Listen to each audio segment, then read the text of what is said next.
पहले पहले उन्हें जब परिचय मिला दादी की चाची, दादी की चाची बॉम्बे से दिल्ली आई। दिल्ली में उनकी बेटी हॉस्पिटल में थी। हॉस्पिटल में जब 1 सप्ताह बीत गया तो उन्होंने एक नर्स को बताया कि बॉम्बे में मैं हर रोज सत्संग में जाती थी, हर रोज मंदिर जाती थी, हर रोज सत्संग जाती थी। 1 सप्ताह हो गया मैं यहाँ किसी सत्संग में नहीं गई हूँ। तो उस नर्स ने ब्रह्मा कुमारी बहनों का परिचय दिया और उन्हें दिल्ली कमला नगर सेंटर पर ले गई। वो भी बहुत बहुत भक्ति करती थी। जब वो पहला दिन सेंटर पर गई, वहां हॉल में जाकर बैठी, उन्हें साक्षात्कार हुआ। वो मगन हो गई और सुबह से शाम तक खुद बुध भूल गई अपनी बेटी की और सारा दिन सेंटर पर रही। उस समय नया नया सेंटर खुला था दिल्ली कमला नगर में, पहला सेंटर। इतना खर्च करने वाले लोग भी नहीं थे और वो बहुत शौकर। उन्होंने देखा पंखा नहीं है, दरी नहीं है, चादर नहीं बिछी हुई है, ये सामान नहीं, तो जितना कुछ उनको कमी दिखाई देती रही वो सारा भरती गई और बहुत आनंदित होती रही। उनको हमारी माता जी से बहुत बहुत प्रेम था। जब उनको वहां क्लास करते 1 सप्ताह बीत गया तो उन्होंने हमारी माता जी को अपने घर पे बुलाया। लेकिन गुरुवार का दिन था, वो सुबह गई थी, वहां भोग लगता था दिन में 12 बजे। तो जब वो 12 बजे से पहले वहां पहुंच गई और वो सेंटर पर थी, वहां भोग लगने के बाद खूब रास होती थी, वैकुंठ का दृश्य उपस्थित होता था। तो 12 बजे जो भोग लगा सो शाम के 7 बज गए। सब लोग वहां रास कर रहे हैं, मगन हैं, ऐसा वातावरण रहता था वहां का। और उन्हें ये भूल गया था कि मैंने इनको बुलाया है। और जब शाम को वो घर लौटी तो उन्होंने कहा कि अरे मुझे तो याद ही नहीं था कि तुमको बुलाया है। लेकिन आने के बाद उनको फिर लेके गई सेंटर पर। पहली बार बाबा के घर में पहुंचे और वहां का वातावरण का इतना प्रभाव पड़ा जो बहुत मन को शांति मिली, बहुत शक्ति मिली। तो मुझे याद आता है जहां हम रहते थे वो जगह वहां से बहुत दूर थी। लेकिन उस दिन ही उन्होंने उस पूरी गली में कोई जगह खाली है पता किया और एक फ्लैट वहां पर मिल गया किराए पर, और वो अपना स्थान छोड़कर और इस किराए के मकान में उस गली के अंदर आ गई। दूसरे दिन से उस गली में आ गए। उस गली में आने से क्या हुआ, वहां प्रातः काल सुबह 4 बजे मुरली शुरू हो जाती थी, 3 बजे से योग शुरू हो जाता था। जब 4 बजे वहां पहुंचते थे तो बैठने की जगह नहीं मिलती थी। 5 साढ़े 5 बजे वहां क्लास खत्म हो जाती थी दिल्ली कमला नगर में। तो वहां पर जाने के बाद सबने क्या देखा कि 3 बजे जब वहां पहुंचना है तो रात को 2 बजे से उठना स्नान करना, तैयार होना और 3 बजे भागना। और जब घर से निकलते तो चारों तरफ से लोग दौड़ते दौड़ते नजर आते। ये सबसे पहली प्रारंभिक दृश्य जो दिखाई दिया। और रोज आना, शाम के टाइम मेरे को साथ लेकर जाती थी। एक दिन सुबह के टाइम मैं भी उनके साथ गई 3 बजे। तो मैंने क्या देखा, एकदम लाल लाइट में सब योग में बैठे हैं। तो वो जो दृश्य था बहुत आकर्षित किया। अब हमें ये शौक हो गया कि मुझे लाल लाइट में योग करना है, लाल लाइट में बैठना है। हम दिन में जाते थे तो लाल लाइट नहीं रहती थी। तो कभी कभी जिद करके कि सुबह 3 बजे मेरे को भी चलना है और लाल लाइट में योग करना है, तो दादी कभी कभी साथ में ले जाती थी सुबह के टाइम। लेकिन बहुत छोटे थे उस समय, मेरी उम्र 6 वर्ष की थी। 53 में थोड़े दिन 1 महीने के अंदर क्लास करते करते अब दादी को लगन लगी कि भगवान आया है तो हम यहाँ क्यों बैठे हैं, हम भगवान से मिले जाकर ना, हम यहाँ क्यों बैठे हैं। तो 53 में ही माउंट आबू चले। उस समय ये पांडव भवन नहीं था, बाबा कोटा हाउस में थे। और जब माउंट आबू गई तो मेरे को साथ लेके गई। और दादी कमल मणि हमारी टीचर थी, वो रोज आना, मुझे अलग क्लास कराती थी, दादी अलग क्लास करती थी। पहला दिन जब हम गए वहां तो उन्होंने मुझे आत्मा के 7 गुण याद करा दिए। मैं आत्मा शांत स्वरूप हूँ, सुख स्वरूप हूँ, आनंद स्वरूप हूँ, प्रेम स्वरूप हूँ, शक्ति स्वरूप हूँ, ज्ञान स्वरूप हूँ, शुद्ध आत्मा हूँ। इस 40 बार रिपीट करा के मुझे याद करा दिया। और फिर उन्होंने कहा कल फिर आना। हम शाम को 4 बजे जाते थे, फिर आना, लेकिन अभी से कल यहाँ आने तक 1 मिनट भी इसको चिंतन करना छोड़ना नहीं।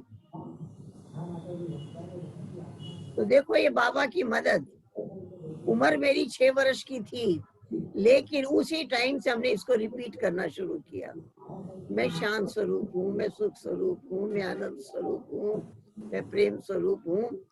चिंतन करना शुरू किया और 1 मिनट भी छोड़ा नहीं रात्रि सोने तक।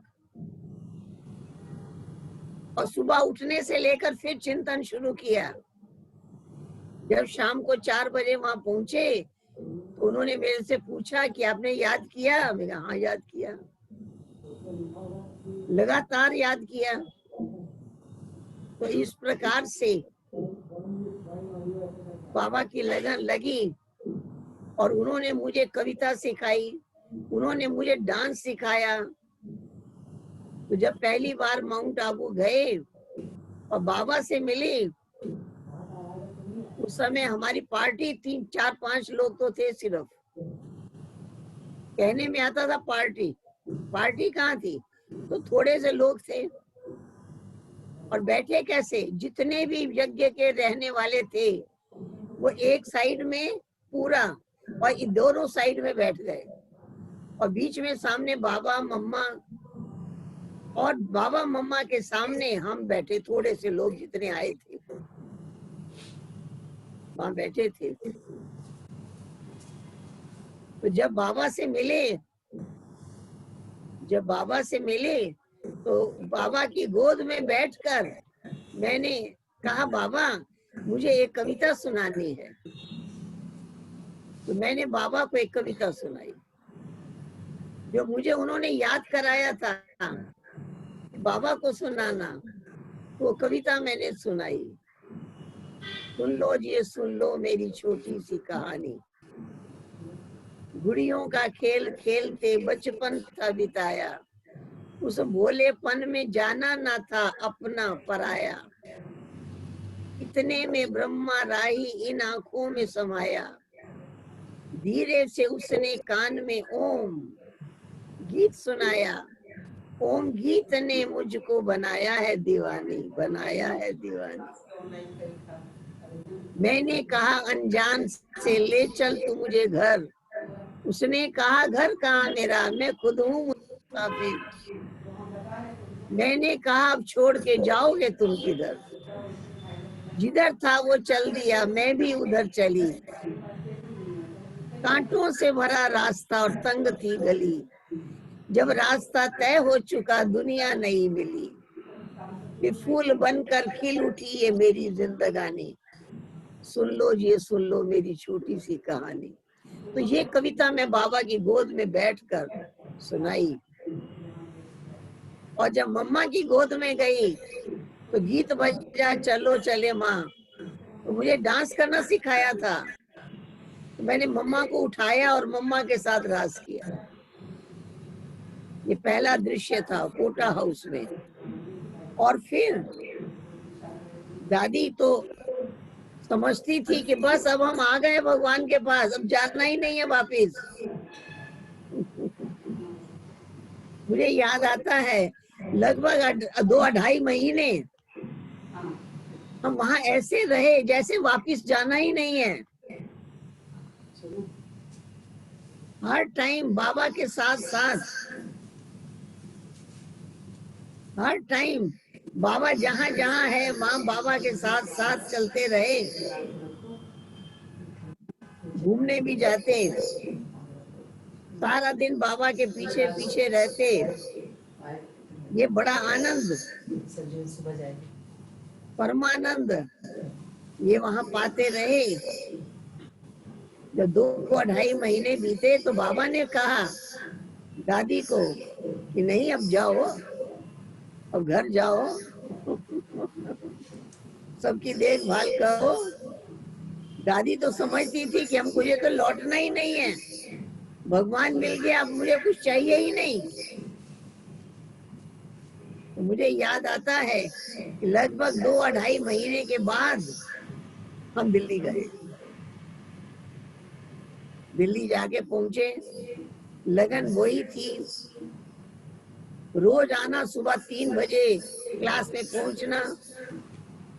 दादी पहुंचती थी, हमको रोज नहीं ले जाती थी, क्योंकि वहां जाने के बाद नींद आ जाती थी। कहती थी तुम तो जाके सो जाओगी,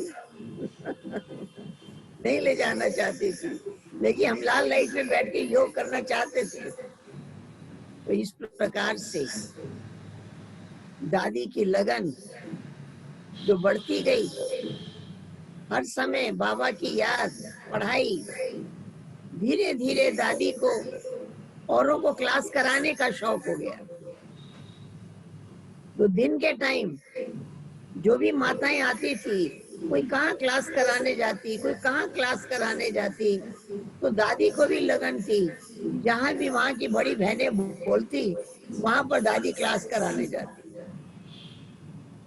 उस समय ऐसा भी नहीं था कि ऐसे मुरली जैसे आजकल आ रही ऐसे आती थी, वो कार्बन पेपर पर लिखी हुई मुरली आती थी। तो इस तरह दादी खूब सेवा में शुरू से ही लग गई, शुरू से ही पूरे सफेद वस्त्र पहन लिए, सारा जेवर उतार दिया। लोग विरोध भी करते थे, लेकिन दादी पूरा व्हाइट ड्रेस में जैसे आजकल रहती थी ऐसा ही घर में रहने लग गई। सारे एक हमारी जो दादी थी, लौकिक लौकिक दादी, ग्रैंड मदर, वो बहुत जेवर वेवर पहने रहती थी, रंगीन कपड़े पहने रहती थी, और दादी सफेद कपड़े पहने और एक अंगूठी भी नहीं पहनी हुई, सब कुछ उतार दिया। ऐसी बाबा की लगन में वो ब्रह्मा कुमारी का रूप शुरू में ही पकड़ लिया, और उसी रूप में वो कहाँ कहाँ क्लास कराने जाने लग गई, कहाँ कहाँ क्लास कराने जाती रही। तो इस प्रकार से शुरू से ही बाबा का बनना, बाबा की याद में रहना, अपना रंग रूप सारा बदल दिया, और उसके साथ साथ जेवर वेवर सब उतार दिए। और हर जगह जैसे ब्रह्मा कुमारी बहन जाती, ऐसे दादी भी रोज आना कहीं ना कहीं क्लास कराने जाती, एक जगह दो जगह क्लास कराने जाती। और हमारी जो ग्रैंड मदर थी वो घर की संभाल बहुत अच्छी करती थी, तो उनके ऊपर बहुत सा काम छोड़ के चली जाती थी। तो इस प्रकार से पूरा नष्टो मोहा भी हो गई और लगन में मगन भी हो गई और पुरुषार्थ भी तेज कर लिया और जगह जगह क्लास कराने लग गई। फिर बाबा का आना हुआ दिल्ली में, बाबा दिल्ली रजौरी गार्डन में आए, तो रोज आना, वहां से बस जाती थी 3 बजे, बस खुलती थी जो 4 साढ़े 4 बजे तक रजौरी गार्डन पहुंचा देती थी। तो हम लोग सब बसों में दौड़ते और रोज आना, वहां जाते बाबा की मुरली सुनने हर रोज। तो ये लगन दादी की थी। इतनी दूर होते हुए भी, इतनी दूर होते हुए भी कभी एक दिन भी क्लास मिस नहीं की। हर रोज बाबा के पास पहुंचना, हर रोज डायरेक्ट मुरली सुनना, ये लगन लगी हुई थी। तो इस लगन में दादी आगे आगे आगे जैसे दौड़ती रही, ऐसे वो संस्कार भी पढ़ते गए। तो इस तरह से देखा दादी को शुरू से पुरानी दुनिया से पूरा वैराग, रंग रूप सारा बदल गया, लगता नहीं था किसी घर में रहने वाली है। पूरा बाबा की याद में रहना, पूरा ईश्वरीय नियमों पर चलना। इस तरह से हम तो उस समय पढ़ते थे, स्कूल जाते थे, लेकिन स्कूल में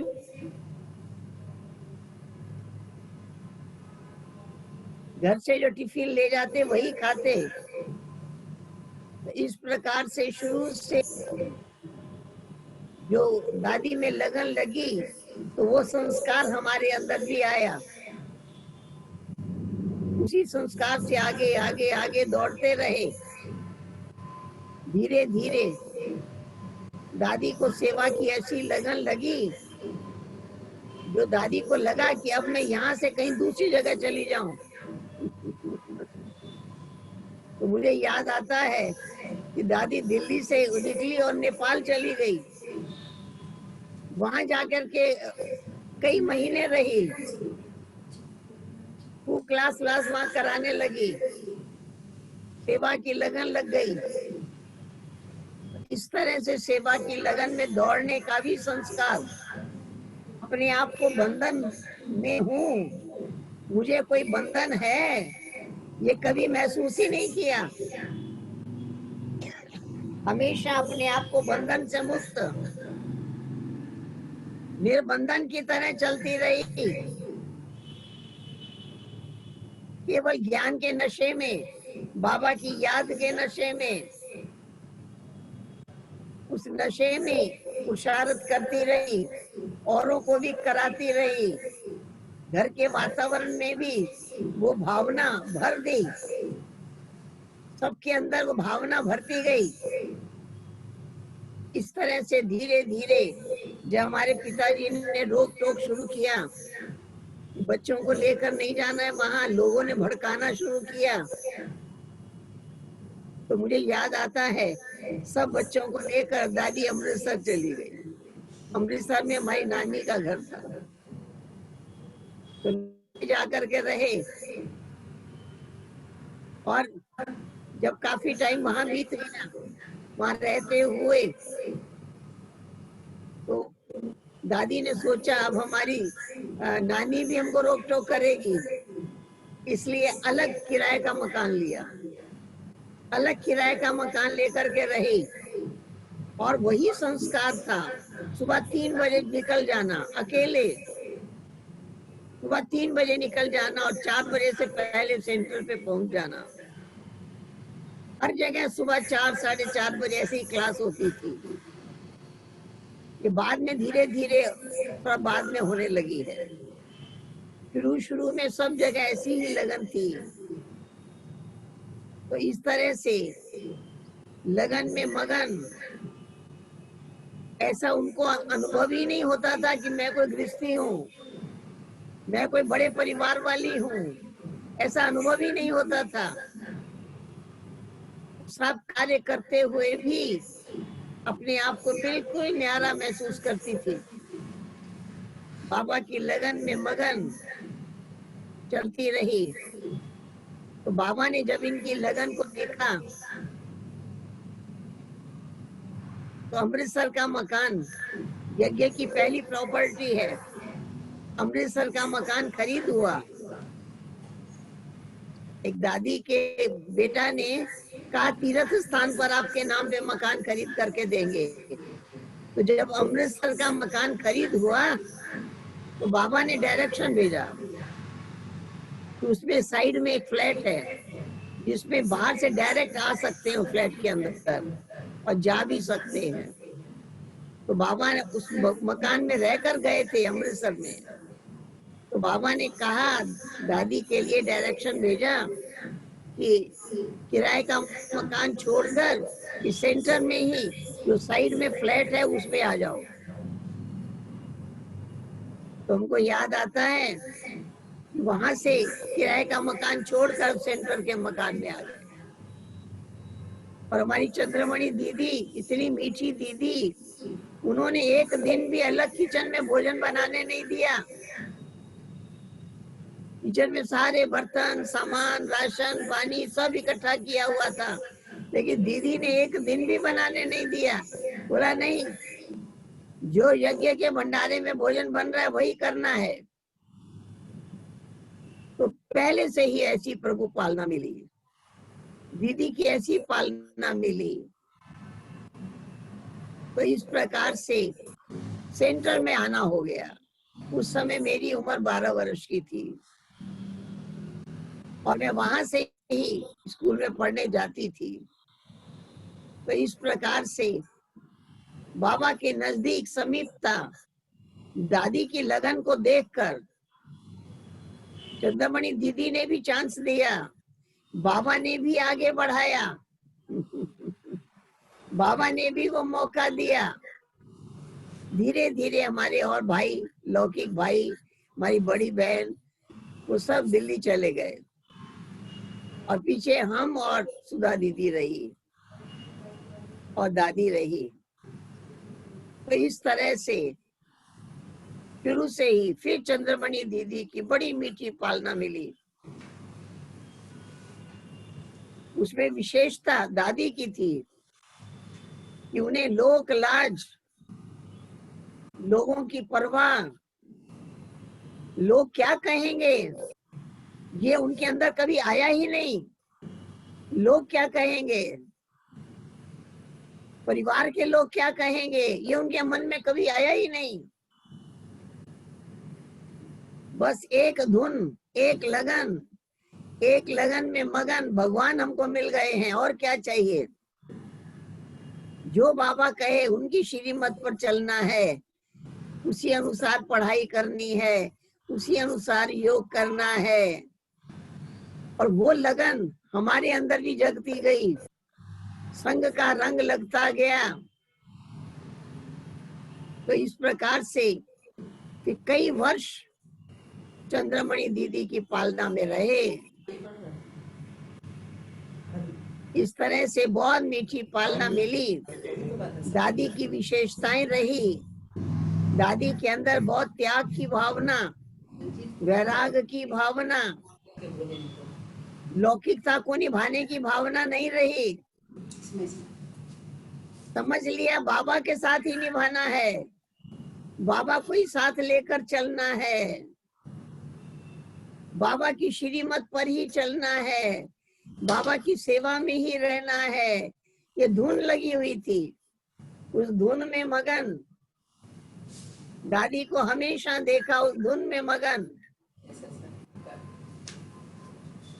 तो इस तरह से हम लोगों की मीठी पालना चंद्रमणि दीदी के द्वारा होने लगी। और मुझे याद आता है, किसी ने कुछ कह दिया तो मैं रूठ गई थी। रूठ करके बाहर एक बगीचा था, उसमें अकेली बैठी थी। तो चंद्रमणि दीदी ने दादी को कहा कि देखो रानी वहां बैठी है, उसका मूड ऑफ हो गया है।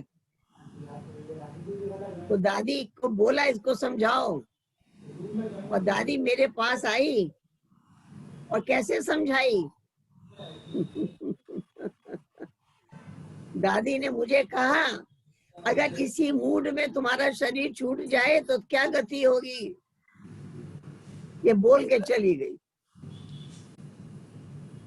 अब ऐसा कोई बोलता है क्या? तो दादी के इस बोल से मेरा मूड चेंज हो गया और चिंतन चलने लग गया। ये कौन भाषा है? इस अवस्था में अगर शरीर छूट गया तो क्या गति होगी? पता नहीं, उनके बोल से मेरे विचार बदल गए, दूसरा चिंतन चलने लग गया। तो इस तरह से पूरा ईश्वरी नियम मर्यादा की बात करना ही दादी का नियम था। तो इसी प्रकार से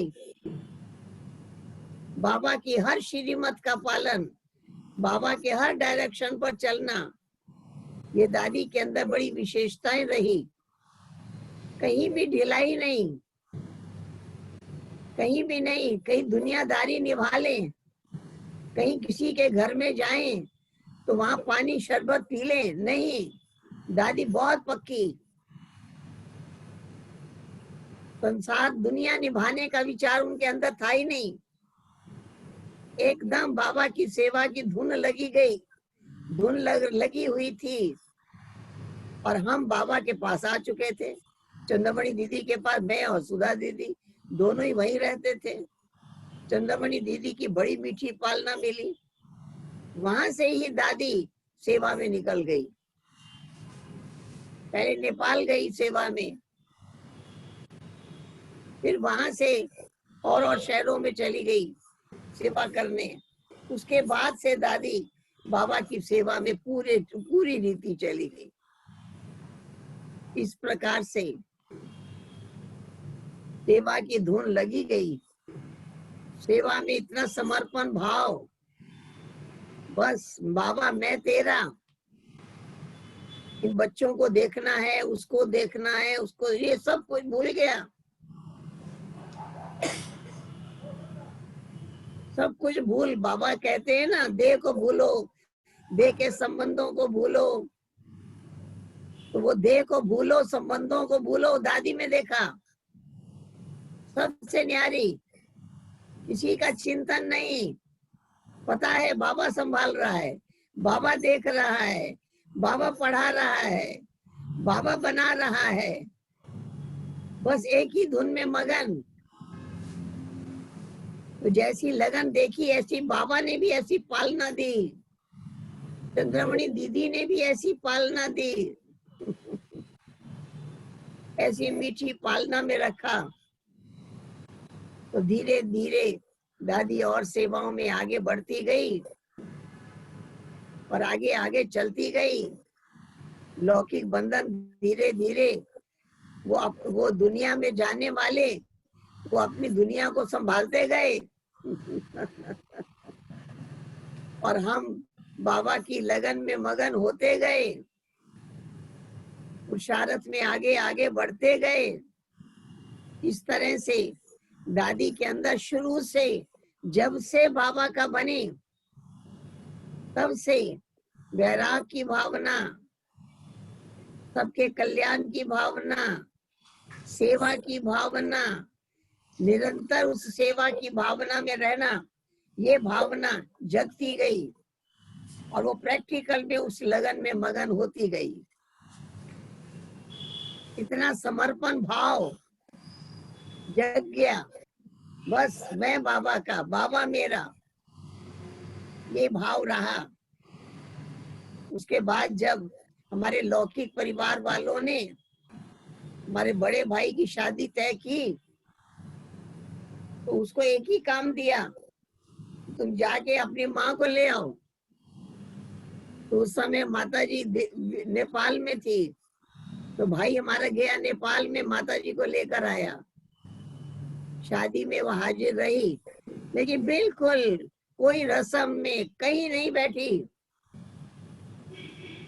मुझे याद आता है हमारी नानी ने उनको सफेद साड़ी दी, लेकिन वो जैसे शॉल का कलर, इस कलर की साड़ी दी, और सोने की चूड़ियां दी पहनने के लिए, बेटा की शादी इसलिए।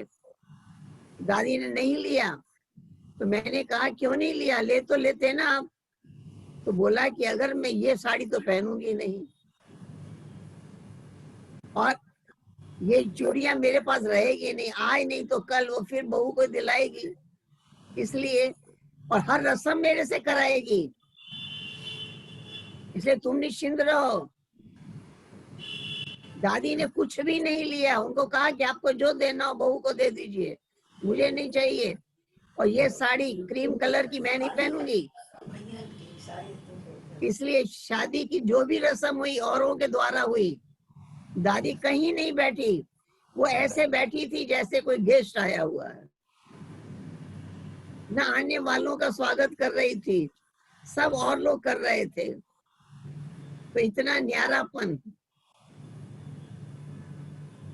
दिखाई दिया, इतना न्यारापन दिखाई दिया। बहू भी ऐसी आई जिसने पूरे घर को संभाल लिया, आज दिन तक बहुत अच्छा सबकी संभाल करती है, ये भी मदद मिल गई। तो दादी में जितना जितना आगे बढ़ती गई, इतनी इतनी बाबा की मदद मिलती गई, उतना न्यारापन आता गया, और लोगों ने घर भी संभाल लिया और कारोबार भी संभाल लिया। और हम तो चंद्रमणि दीदी की पालना में रहे। चंद्रमणि दीदी ने बहुत बहुत मीठी पालना की, एक एक छोटी छोटी बातें भी सिखाती रही। इस प्रकार से पुरुषार्थ में आगे आगे बढ़ाया। तो उसके बाद मधुबन में एक बार किसी ने पूछा, दादी ने पूछा कि विदेश में एक सेवाधारी की जरूरत है, कौन जाएगा? दादी ने हाथ उठाया, तो दादी को लंदन भेज दिया। लंदन से दादी को फिर जर्मनी में भेज दिया, हैम्बर्ग में। फिर दादी हैम्बर्ग में 22 वर्ष रही, हैम्बर्ग के सेंटर को संभाला। इंग्लिश नहीं जानती थी, सो वहां इंग्लिश जान गई। वहां का रहन सहन सब जान गई, लेकिन दादी में लौकिकता नहीं थी। 22 वर्ष जर्मनी में रहकर कभी ये नहीं कहा कि रानी भी आए, विदेश में घूम के जाए, कभी नहीं कहा, कभी नहीं बुलाया। ये भी दादी का देह को भूलो, देह के संबंधों को भूलो, ये स्थिति दिखाई दी। इतने वर्ष ऐसा भी नहीं कि वहां से आके कुछ रुपया मेरे को दे जाए, कुछ सामान मेरे को दे जाए, नहीं, कहीं देह का संबंध नहीं, कहीं लौकिकता नहीं, ईश्वरी नियम मर्यादाओं में हर जगह पूरा पक्की रही, उस ईश्वरी नियम मर्यादाओं में चलती रही। तो ये विशेषताएं दादी की देखी। दादी ने कहीं भी हल्कापन नहीं रहा, कहीं ढीलापन नहीं हुआ, बस उन्होंने समझाई, बच्चियां मैंने बाबा को दे दी हैं, अब दादी चंद्रमणि दादी ही संभालती रही। तो इस प्रकार से हमारी बुद्धि भी निकल गई, बुद्धि भी नहीं फंसी कहीं भी, किसी तरह की कोई डिमांड उनसे नहीं रही, कभी कोई बात की चाहना नहीं रही, क्योंकि उनकी दृष्टि लौकिकता वाली रही नहीं। मैंने बच्चियां बाबा को दे दी, अब बाबा बना रहा है, पढ़ा रहा है, चला रहा है। ऐसे ही न्यारापन से आगे आगे बढ़ते गए। तो दादी के न्यारापन ने भी मदद की, दादी के न्यारेपन ने भी बहुत मदद किया। तो इस प्रकार से ऐसा नहीं कि वहां रहते दादी को कोई दिक्कत हुई हो, कोई तकलीफ हुई हो, कभी मेरे से मिले तो मुझे वहां की कोई बात सुनाए, नहीं, कभी भी एक शब्द भी नहीं सुनाया होगा, कभी एक शब्द भी नहीं सुनाया होगा। और ना हमसे पूछती थी कैसे हो, वो ये तुम जानो दादी जाने, बस। कहीं भी लौकिकता की अनुभूति नहीं कराई कि मैं इसकी लौकिक माँ हूँ, मेरी भी तो कोई जिम्मेवारी है पूछने का, वो बिल्कुल नहीं। बाबा ने जो कहा देह को भूलो, संबंधों को भूलो, वो प्रैक्टिकल दादी के जीवन में था, सबसे न्यारे। इसलिए कोई प्रकार का प्रवाह नहीं आता था कि कोई बात दादी को सुनाए, क्योंकि दादी अपने में मगन रहने वाली थी, मगन रहने वाली हुई। 22 वर्ष जर्मनी में रहने के बाद जब दादी को घुटने में बहुत तकलीफ हो गई, चलने फिरने में बहुत दिक्कत हुई, तब दादी ने उनको कहा कि ठीक है अब आप इंडिया में रहो। तो दादी वहां से इंडिया में आ गई, और आने के बाद जो भी हिसाब किताब वहां का था सब जानकी दादी को दे दिया। तो जानकी दादी ने उनसे पूछा कि कभी इन्हों को कुछ दिया है? कहा नहीं, मैंने आज तक इनको कुछ नहीं दिया है। तो दादी ने हमको दिया, दादी अपनी तरफ से हमारे को दिया, बोला नहीं थोड़ा रखो। तो दादी ने भी देखा कि कोई देह के संबंध का व्यवहार नहीं है, कोई संबंध का लगाव नहीं है, इसलिए पूरी श्रीमत पर खुद भी चले और हमारे को भी श्रीमत पे पूरा चलने की भावना भर दी। चंद्रमणि दीदी जैसे चलाए, जैसे पढ़ाए, उसमें एकदम एक्यूरेट रहे,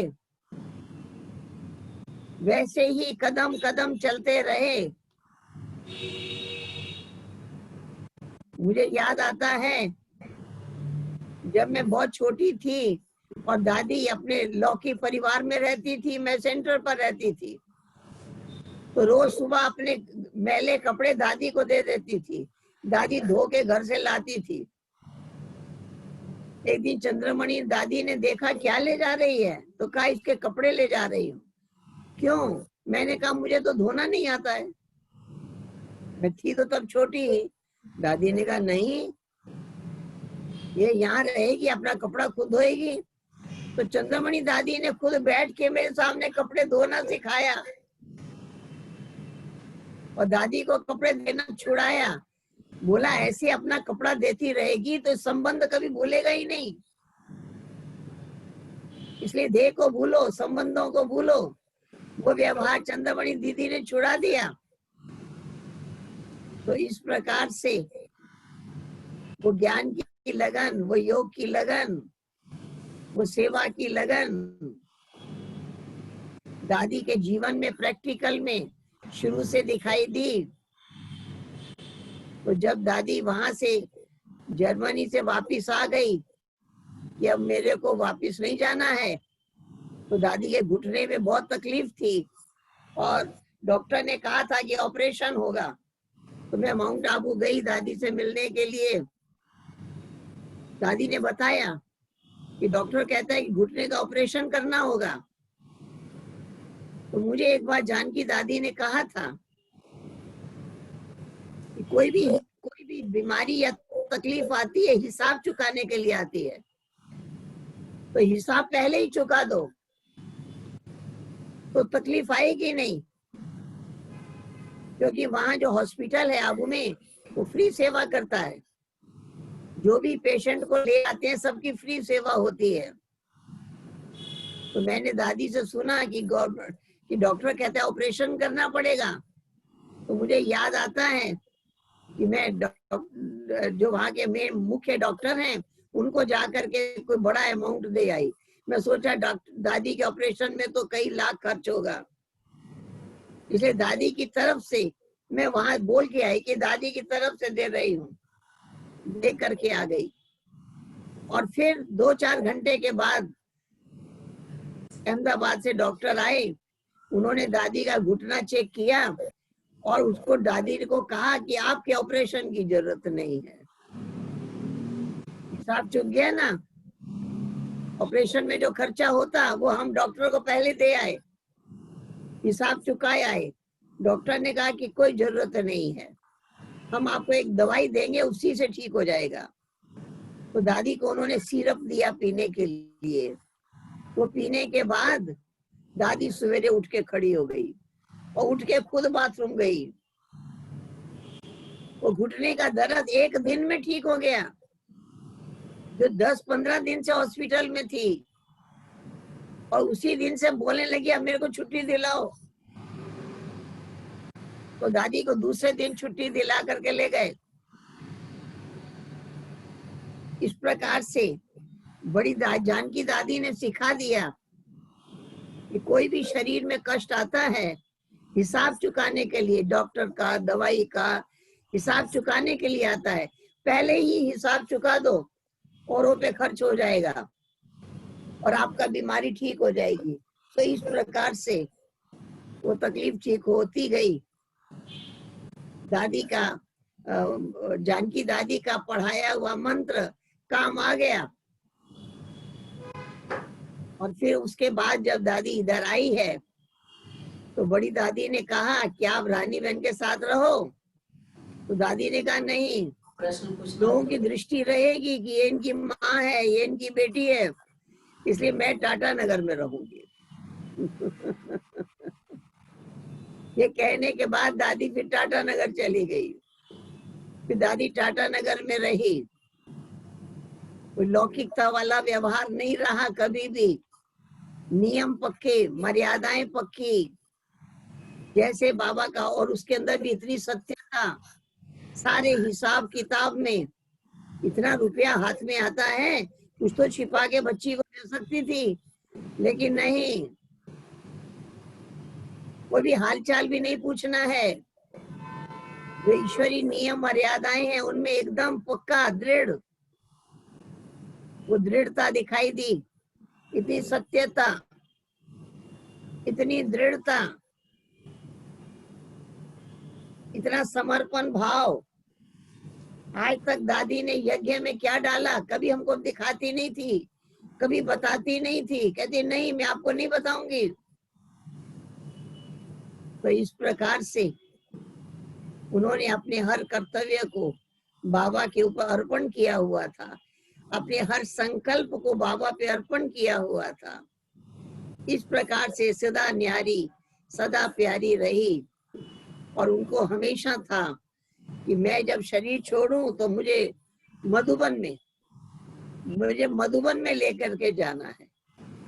तो मुझे याद आता है कि मुजफ्फरपुर में ही थी, कमरे से हम उनको लेकर के आए थे, और जैसे कुर्सी पर बैठी ऐसे उनको पैरालाइज हो गया। मुंह कैसे टेढ़ा हो रहा है, ये क्या हो रहा है, सब मेरे सामने देखा मैंने। उनको क्या क्या चेंज आ रहा है सारे शरीर में, वो दिखाई दे रहा था। उसी स्थिति में दादी को आबू ले गए थे, और आबू में भी हॉस्पिटल में रही, इलाज चला, और वहीं पर बाबा की याद में वो आगे की यात्रा में चली गई। तो इस तरह से जब से बाबा का बनी, तब से बाबा के हर श्रीमत, हर नियम, हर मर्यादा का पूर्ण पालन, थोड़ा थोड़ा नहीं, थोड़ा श्रीमत पर, थोड़ा मनमत पर, वो नहीं, 100% श्रीमत पर चलने की जो विधि थी उनकी वो सर्वश्रेष्ठ थी। इस प्रकार से दादी के जीवन में ऐसी विशेषताएं देखी जो एक उदाहरण स्वरूप है कि प्रवृत्ति में रहते हुए भी कितनी ऊंची स्थिति बना सकते हैं अगर हम चाहें तो। बंधनों के बीच रहते भी निर्बंधन रह सकते हैं अगर हम चाहें तो, क्योंकि सारे बंधन मानसिक हैं।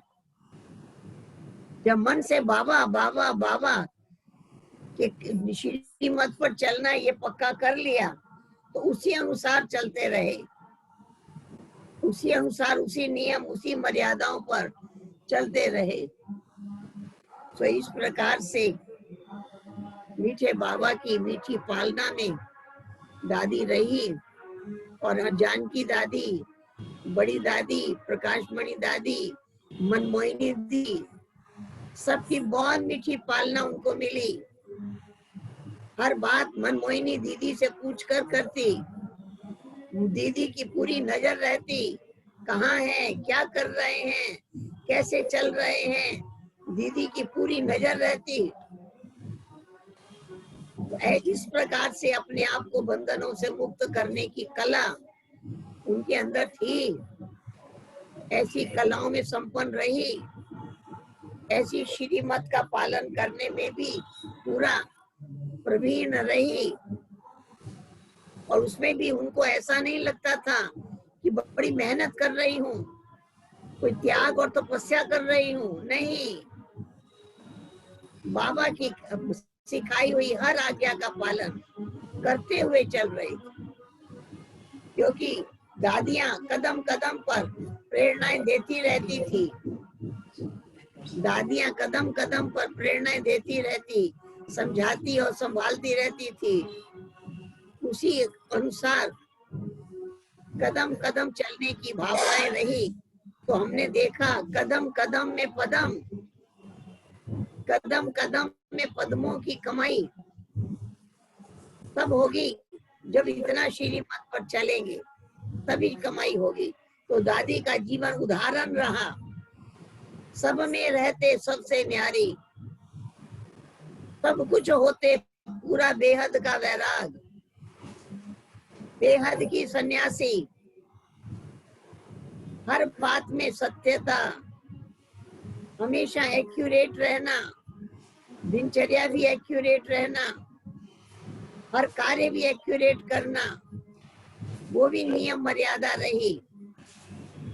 तो इस प्रकार से जैसा जीवन अपना होगा, दूसरों को प्रेरणा भी वैसी मिलती रहती है, औरों तक भी वो वाइब्रेशन, वो प्रवाह जाता है।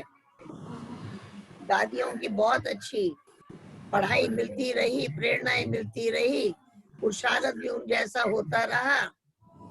हमने देखा, मैं बॉम्बे में थी दादी के साथ, दादी प्रकाशमणि दादी के साथ। एक दिन की बात है, दादी लेटी हुई थी, बड़ी दादी प्रकाशमणि दादी, और मैं उनके पास बैठी थी।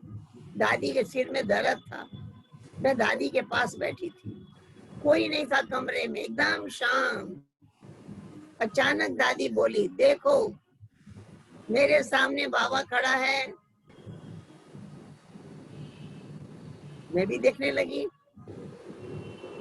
फिर थोड़ी देर के बाद दादी बोली, सारे दिन में कोई समय ऐसा नहीं होता जब बाबा मेरे सामने ना हो।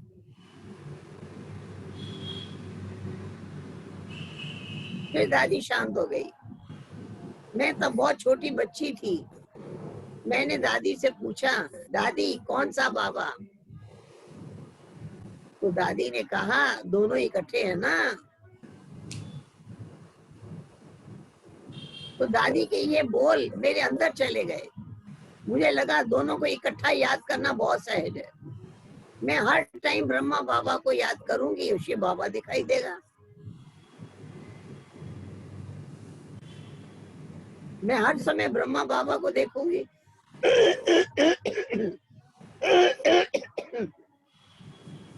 इस प्रकार से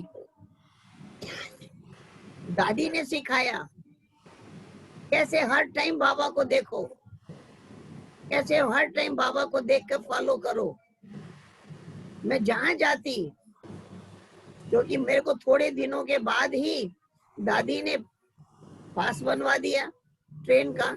1 घंटा ट्रेन से रोज जाना, आधा घंटा बस का सफर, 1 घंटा ट्रेन का सफर जाने में, इतना ही सफर आने में, फिर 2 घंटा वहां क्लास कराना।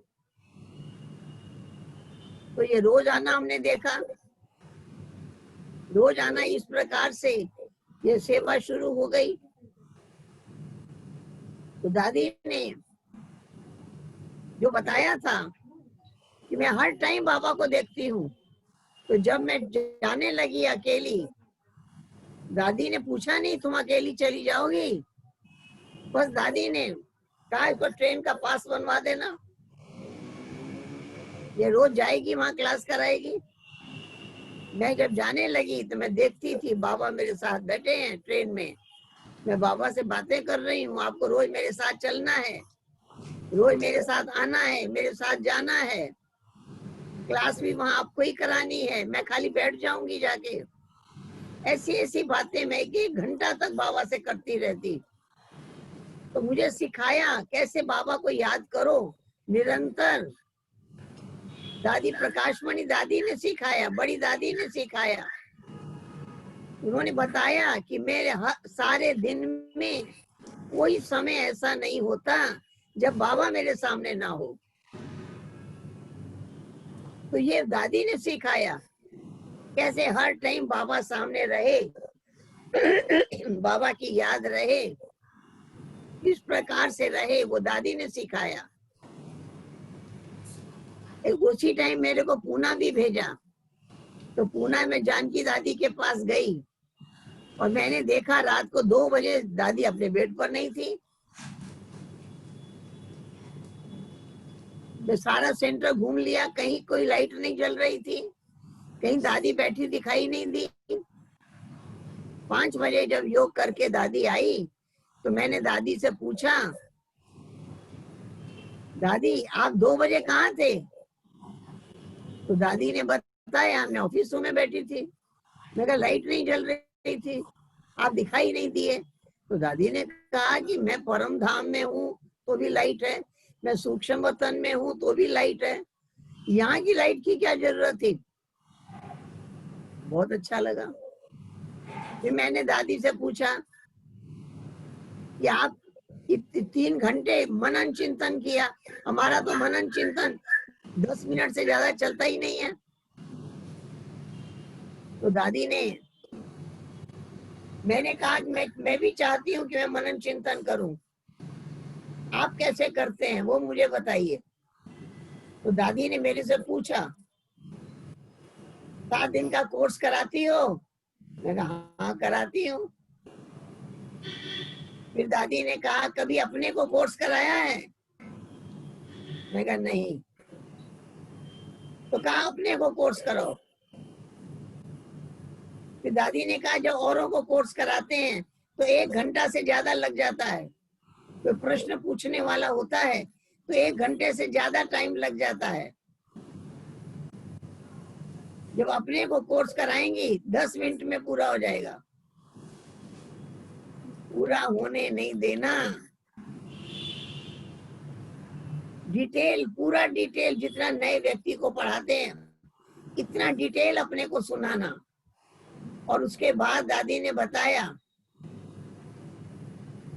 उसके बाद दादी ने बताया कि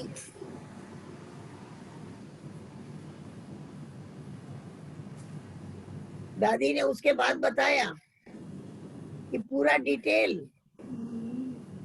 अपने आप को सुनाना, और जब पूरा हो जाए तो अपने से प्रश्न पूछना, फिर अपने को जवाब देना, फिर प्रश्न पूछना, फिर जवाब देना। मतलब 1 घंटे से पहले पूरा होने नहीं देना। अब मैंने कोर्स करना शुरू किया, अपने को कोर्स कराना शुरू किया। जब पहला दिन पूरा डिटेल अपने आप को क्लास कराया, घड़ी में टाइम देखा तो आधा घंटा बीता था,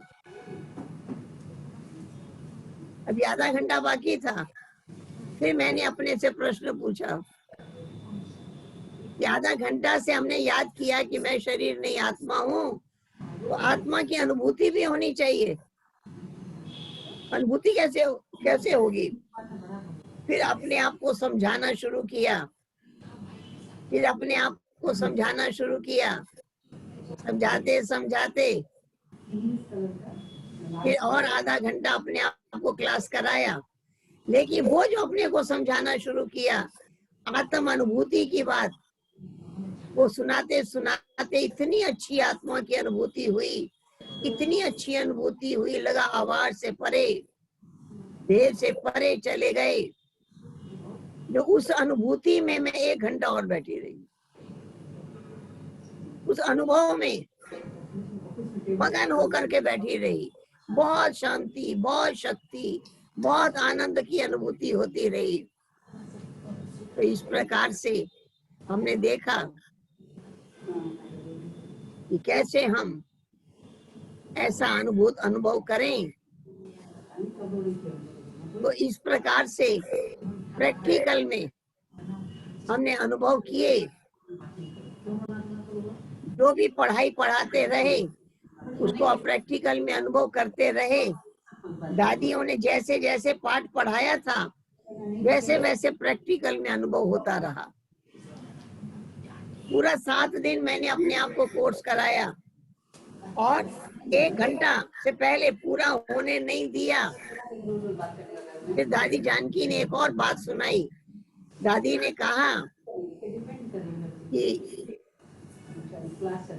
कहा कि आज दिन तक मैं हर रोज अपने को 1 घंटा क्लास कराती हूँ।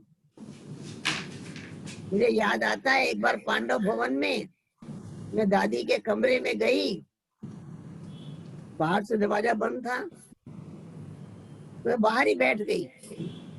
एक बहन आई, दरवाजा खोल के अंदर जाने लगी। मैंने पूछा दादी अंदर है? बोला हाँ है, लेकिन दादी ने कहा था कि बाहर से दरवाजा बंद कर दो। मैंने कहा क्यों? फिर जब मैं अंदर गई दादी से पूछ कर, मैं पूछो दादी से मैं आऊं। जब मैं अंदर गई तो मैंने दादी से पूछा कि दादी आप बाहर से दरवाजा बंद क्यों कराया? तो दादी ने कहा ये 1 घंटा अनेक आत्माओं को सकाश देने का समय है। तो दादी के घंटे फिक्स थे। 1 घंटा अपने को क्लास कराती थी, 1 घंटा औरों को सकाश देने का भी फिक्स था। तो बोला मैं अनेक आत्माओं को सकाश देती हूँ। तो मैं अनेकों को सकाश दे रही थी, इसलिए मैंने कहा बाहर से दरवाजा बंद कर दो, कोई आएगा तो फिर डिस्टर्ब हो जाएंगे। तो इस प्रकार से देखा दादियों का कितना सूक्ष्म पुरुषार्थ, इतनी सूक्ष्म अवस्था, इतना ऊंचा पुरुषार्थ दादियों का रहा। तो इस तरह से पूरा 1 सप्ताह मैंने अपने आप को कोर्स कराया। और दादी का कहना था ऐसे ही एक टॉपिक ले लो और सारा दिन उस पर चिंतन करो, फिर शाम को बैठकर सारा लिखो क्या क्या चिंतन किया, ताकि ज्ञान का चिंतन चले, मनन चले। जब तक मनन अवस्था नहीं होगी तो मगन अवस्था भी नहीं होगी। इसलिए मनन करने से मगन अवस्था आएगी। तो मनन करना जरूरी है। ज्ञान का मनन करने से ज्ञानी तो आत्मा की स्थिति बनेगी। कोई भी बात सामने आएगी तो अपने आप को समझाना और पढ़ाना सहज होगा, अपने से बातें करना सहज होगा। तो इस तरह से मीठी पढ़ाई पढ़ाने का दादियों ने बहुत अच्छा पाठ पढ़ाया। ठीक है अंजू बहन? और कुछ पूछना है? बोलिए। अब कुछ आप भी बोलिए। किसी भी भाई बहन को कुछ पूछना हो तो हाथ उठाएंगे। हाँ हाथ उठाएंगे या फिर बताएंगे तो फिर हम अनम्यूट कर देंगे। किसी भाई बहनों कुछ पूछना हो तो अनम्यूट करने के लिए हाथ उठाइए, बता देंगे। निशांत भाई बैठे, पूछो पूछो, इनको आवाज हाँ पूछो। पूछो।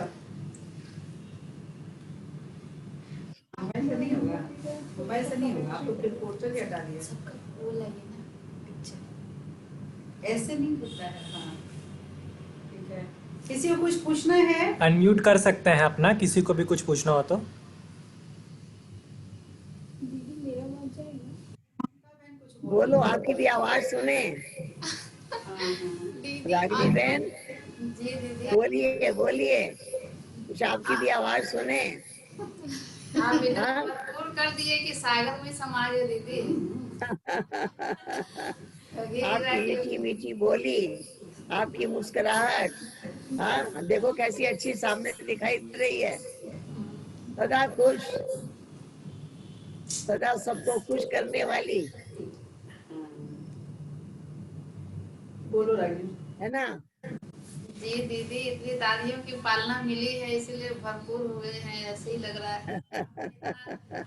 आपकी भी इतनी पालना मिली है कि लगता ही नहीं कि दूर भी दूर बैठे हैं, नजदीक का ही फीलिंग होता रहता है। रोटी भी नजदीक का ही हमको होता आवाज है। सुनाई पड़ रहा है, बोलो ना, पूछो ना जी, पूछो वो भी जल्दी जल्दी फोन पर बात करते रहना है, जी ज्यादा दीदी दिन नहीं लगाना है, दीदी आत्मा जल्दी जल्दी आपस में बातें करते रहना है। हाँ कैसे बोलेगी आवाज? जरूरी नहीं कि कोई काम हो तो बात करना है, और अनम्यूट हाँ करके ये हेलो तो जरूर सही। करना है, जी दीदी ये तो सही। ओम शांति जरूर करना है।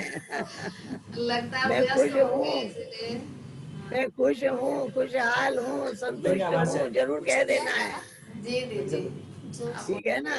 जी ओम जी शांति हाँ दीदी। हाँ दीदी आत्मा अनुभूति का मना थोड़ा छोटा सा कमेंट्री करवाएंगे तो। अरे क्या आत्मा रूप का?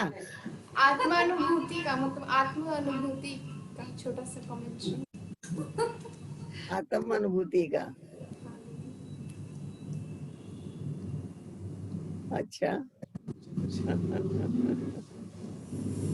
ठीक है ठीक है ठीक है ठीक है। दीदी वो जो कर्म वाला जो बता रहे थे डॉक्टर वाला, कि पहले ही हिसाब चुकतू कर दो, पहले ही डॉक्टर का हिसाब कर दो तो बीमार ऐसा हिसाब चुकतू हो जाएगा, वो थोड़ा और स्पष्टता से समझा सकते हैं। दादी का ये कहना था, दादी ने एक बार मेरे से पूछा था, आप जब आबू में आती हो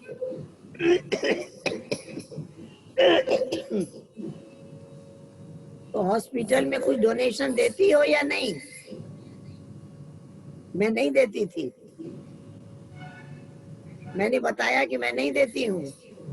तो दादी ने कहा दिया करो, क्योंकि ये हॉस्पिटल फ्री सेवा करता है, डॉक्टर भी फ्री सेवा करते हैं, पेशेंट को दवाइयां भी का पैसा नहीं लेते, दवाइयां भी फ्री खिलाते हैं। इसलिए हॉस्पिटल को डोनेशन दिया करो, क्योंकि वो आपका जब औरों पे खर्च हो जाएगा तो शरीर में अपने ऊपर कोई हिसाब किताब आने वाला होगा तो नहीं आएगा। जो कोई भी तकलीफ आती है हिसाब चुकाने के लिए आती है। तो ये बात मेरे समझ में आ गई थी, तो मैं जब भी आबू में जाती मैं हॉस्पिटल को डोनेशन देना शुरू कर दिया, और मैंने अपने भाई बहनों को भी बताया तो वो भी मुझे रुपया देते थे कि दीदी ये हॉस्पिटल के लिए है। तो इस प्रकार से जब हमारी दादी कोई घुटने का ऑपरेशन के लिए डॉक्टर ने कहा कि ऑपरेशन होगा, मैं गई, दादी ने बताया, डॉक्टर कहता है कि घुटने का ऑपरेशन होगा, तो मुझे लगा कि 2-3 लाख तो खर्च हो गई ऑपरेशन में। तो मैं वहां के मेन डॉक्टर को जाके 50,000 दे आई। मैंने कहा दादी की तरफ से दे रही हूँ। उसके 2-3 घंटे के बाद डॉक्टर आया अहमदाबाद से, उसने दादी को चेक किया और उसने दादी को कहा कि ऑपरेशन की जरूरत नहीं है, हम आपको दवा से ठीक कर देंगे। तो ये देखा ये देखा एक हिसाब चुकाने से एक हिसाब कम हुआ। तो फिर मैंने दादी को कहा, आप 10-15 दिन हॉस्पिटल में रहे हैं, इतनी सबकी सेवाएं ली हैं, इसका भी हिसाब चुका के चलिए। तो सौगात मंगाई सब डॉक्टरों के लिए और सब वर्कर्स के लिए, सबके लिए सौगात मंगाई। दादी के हाथ से हॉस्पिटल को डोनेशन भी दिलाई और दादी को बिठाया, सबको बुलाया, सबको दादी ने अपने हाथ से सौगात दी, फल भी दिया। इस तरह से मैंने कहा सारा हिसाब चुकू करके चलो, जो फिर वापस आपको हॉस्पिटल में नहीं आना पड़े। तो दादी ने ये जो ज्ञान दे दिया कि कोई हिसाब चुकाना रहता है तब बीमारी आती है, बहाना बनकर आती है। उस बीमारी के बहाने हम खर्चा करते हैं, समझ गए? तो खर्चा पहले ही कर दो तो बीमारी आएगी नहीं, कष्ट आएगा नहीं। जिसके आने पर हम लाखों रुपया खर्चा कर देते हैं, तो पहले ही खर्चा कर दो तो वो बीमारी आएगी नहीं, तकलीफ आएगी नहीं। तो इस प्रकार से मीठी दादी ने ऐसा मीठा मंत्र पढ़ाया, तो जब भी हॉस्पिटल में, जब भी आबू गए तो हॉस्पिटल को डोनेशन ना दिया, ऐसा कभी नहीं होता। ये सिखाया किसने? जानकी दादी ने।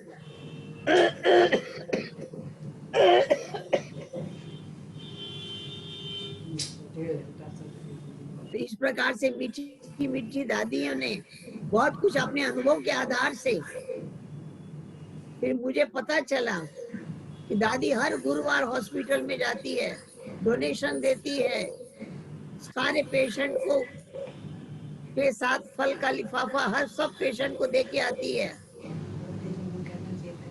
धीरे धीरे ये बात भी पता चली। तो इस प्रकार से हिसाब किताब कैसे आता है? बहाना बनकर आता है। हिसाब कर्मों का चुकाने के लिए आता है, पहले ही चुका दो। हर हॉस्पिटल फ्री नहीं होता। तो ये आबू में जो हॉस्पिटल है वहाँ फ्री सेवाएं होती हैं, अभी भी होती है। इसलिए जहाँ फ्री सेवाएं होती हैं वहाँ हमारा दिया हुआ धन उन्हों के ऊपर खर्च हो, तो ये विशेषता रही। इस प्रकार से बाबा कहते हैं यज्ञ में भी डालो, हॉस्पिटल में भी डालो, यज्ञ में भी डालेंगे तो कोई भी व्यर्थ के हिसाब किताब नहीं बनेंगे, कोई सब हिसाब किताब चुकतू हो जाएंगे। समझ गए? क्लियर हुआ? क्लियर हुआ? हाँ हाँ दादी, समझ में। हाँ हाँ हाँ ओम शांति। हाँ बोलो। वो आपने जो बताया कि जब पार्क या बगीचे में जो आपने जो क्रोध किए, तो उसमें आप क्या मनन चिंतन किए जो कि आप शांत हो गए? यदि मुझे भी क्रोध आए तो मैं कैसे अपने आप को कंट्रोल करूं या आप बदल सकूं?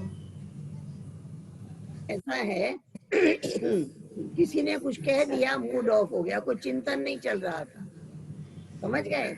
और दादी ने आके जो बोला, अगर इसी अवस्था में शरीर छूट जाए तो तुम्हारी क्या गति होगी? बस बड़ा आश्चर्य लगा, कैसे दादी ने शरीर छूट जाए बोल दिया।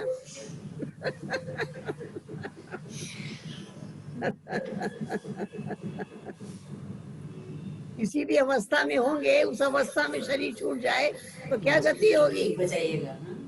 बस मूड चेंज हो गया, कोई चिंतन नहीं किया। दादी के जो बोल थे ना, उससे मेरा मूड चेंज हो गया, दूसरा चिंतन आ गया। तो एक सेकेंड के लिए कुछ सोचे होंगे ना? कुछ नहीं सोचे। वो दादी का जो बोल था उस पर आश्चर्य हुआ, ऐसा कैसे बोल दिया कि शरीर छूट जाए?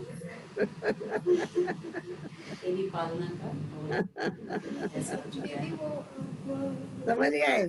और मन लाइट हो गया, हल्का हो गया, एकदम उठ करके चले गए, कोई संकल्प नहीं चलाया।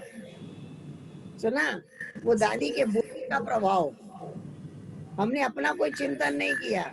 वो दादी के जो वाणी थी ना, उसी के प्रभाव से मूड फिर बदल गया। ठीक है, बाकी क्रोध तो कभी आना ही नहीं है।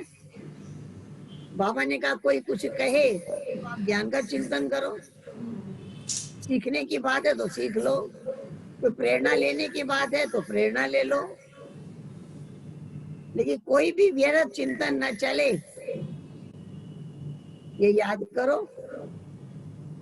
कोई भी व्यर्थ चिंतन करेंगे तो व्यर्थ बोझा चढ़ेगा, मूड बदलेगा। शुभ चिंतन करेंगे, ज्ञान का मनन चिंतन करेंगे, श्रेष्ठ चिंतन करेंगे तो स्थिति ऊंची हो जाएगी। कोई भी बात आई है, ज्ञान तो तलवार है, वो बात आई है व्यर्थ तो कट जाएगी और आगे बढ़ जाएंगे। तो ज्ञान तलवार को चलाना सीख लेना है। ऐसा ना हो कि तलवार है और कटता कुछ भी नहीं। तलवार है तो कुछ कटना चाहिए ना, कोई व्यर्थ बात आ गई और कट गया, ऐसे कटना चाहिए। ठीक है, जी। ठीक है। और देख लेना है हमारी तलवार काम करती है या नहीं करती है। देख लेना है। हाँ, और बोलिए। दीदी बड़प्पन वाला संस्कार कैसे आना चाहिए? ये बड़प्पन का संस्कार कैसे आवे? बड़ा समझेंगे बड़प्पन का संस्कार आ जाएगा।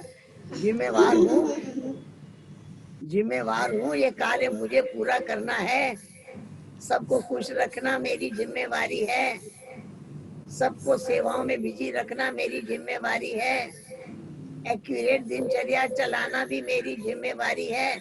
जो कर्म मैं करूंगी मुझे देख के और करेंगे। ये मंत्र बाबा ने पढ़ा दिया है। जो कर्म मैं करूंगी मुझे देख के और करेंगे। इसलिए अपने कर्मों में श्रेष्ठता आ जाए तो दूसरों में भी आ जाएगी। संग का रंग तो लगता ही है। हमारे विचार ऊंचे होंगे, हमारा व्यवहार ऊंचा होगा तो दूसरों तक उसका प्रभाव पहुंच जाएगा। जब संग का रंग लगता है तो हमारी अच्छी अवस्था का रंग भी जरूर लगेगा। ठीक है, ठीक है। इसलिए मनन चिंतन का भी अभ्यास रहे, अपनी अवस्था को श्रेष्ठ बनाने का भी अभ्यास रहे, तो दूसरों पर उसका प्रभाव अपने आप पड़ेगा। बाबा ने कहा है अपनी स्थिति ऊंची बनाओ। तो वायुमंडल में हमारी वृत्ति से वायुमंडल बनता है, हमारे संकल्पों से हमारी वृत्ति बनती है, वृत्ति से प्रवृत्ति बनती है, जैसी प्रवृत्ति वैसी फिर पुनरावृत्ति होती है, वो हमारा संस्कार बन जाता है। तो इस प्रकार से अपनी अवस्था में ऐसी श्रेष्ठता लाते रहें, ऐसे गुण गाते रहें। ठीक है, ठीक है। और बोलिए। दीदी आपने जो मना खुद को कोर्स कराया था वो मना आत्मा अनुभूति का, वो थोड़ा सा बताएंगे? अच्छा अच्छा अच्छा अच्छा। आत्म अनुभूति करने के लिए याद करो, अपने आप से बातें करो। मैं कौन हूँ? अपने आप से पूछो, मैं कौन हूँ?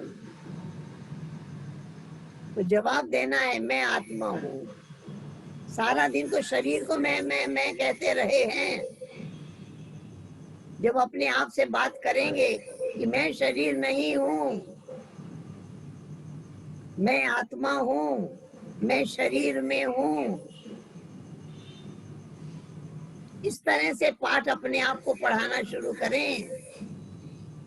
मैं सत्य हूँ, मैं अविनाशी, मैं अमर हूँ, मैं चैतन्य हूँ, मैं शांत स्वरूप हूँ, सुख स्वरूप हूँ, आनंद स्वरूप हूँ, प्रेम स्वरूप हूँ, ज्ञान स्वरूप हूँ, शक्ति स्वरूप हूँ, पवित्र आत्मा हूँ, विशेष आत्मा हूँ, श्रेष्ठ आत्मा हूँ, महान आत्मा हूँ।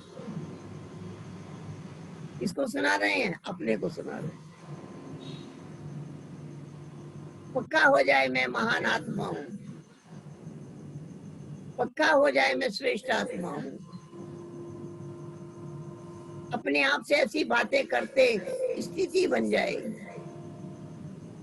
कैसी भी परिस्थिति हो, हमारी स्थिति कैसी रहे? शांत स्वरूप, आनंद स्वरूप, प्रेम स्वरूप। कोई कैसा भी हो, मेरी यही स्थिति रहे, क्योंकि आत्मा के असली गुण यही है, आत्मा की ओरिजिनल नेचर यही है। बाकी देह भान में आने से और विकार पैदा हुए, वो हमारी नेचर नहीं है। वो हमारी नेचर नहीं है। हमारी नेचर ये है, ओरिजिनल नेचर। हर व्यक्ति हर परिस्थिति में शांति ही चाहता है, इतना दुख पाले तो भी सुख ही चाहता है, आनंद और प्रेम ही चाहता है, शक्तिशाली होना ही चाहता है, क्योंकि यही हमारी नेचर है। तो बार बार अपने आप को सुनाए, बार बार अपने को सुनाए, बार बार अपने को सुनाए, ताकि अपनी ऐसी स्थिति बन जाए, ऐसी अवस्था बन जाए।